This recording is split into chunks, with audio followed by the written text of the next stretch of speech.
I'll be glad to help. Yes, we are. We're at Summer Winds Nursery. You can see there, Tatum and Bell, folks. I'll be up here between 10 and 11 today, and what we're going to do is we're going to talk a little bit about, well, gardening and gardening organically out here in the desert Southwest. Lots going on out here. I want to show off some of these flowers. You're looking at an Icelandic poppy. This is one of my father's favorite flowers.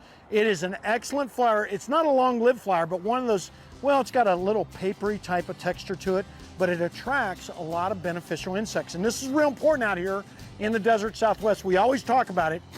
You've got to have plenty of pollen to attract those beneficial insects to get rid of, what else, but the non-beneficials. Something else, some sea lavender over here.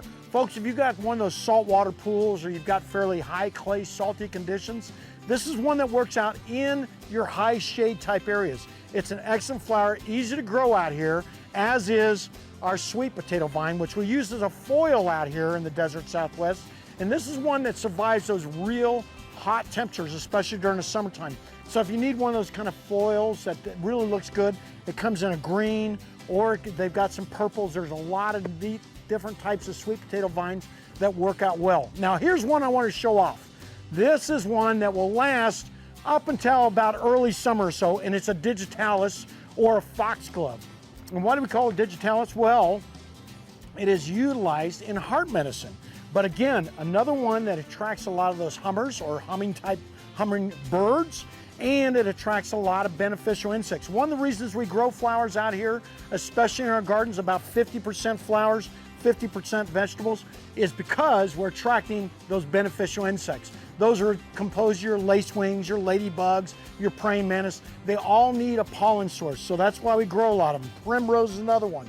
Coleus is another foil we work or utilize in the garden. And of course, begonias.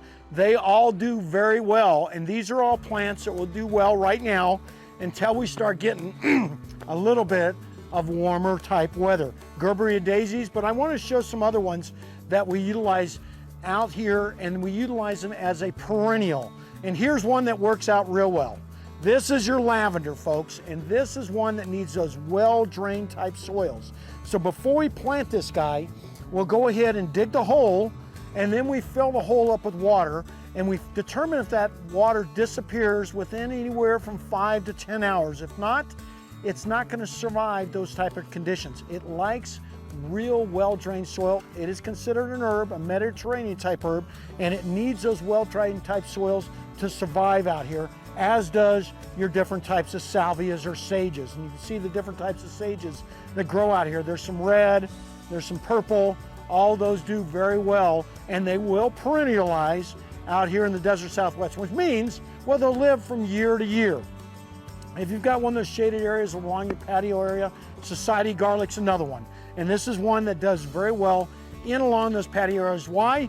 Well, it eliminates your mosquito problem. So a lot of these types of plants have dual type uses for your garden areas, and they do a great job on attracting those beneficial insects. I'm gonna go to one more, and I've talked about it a lot of times, but this is one that should go in every type of vegetable garden.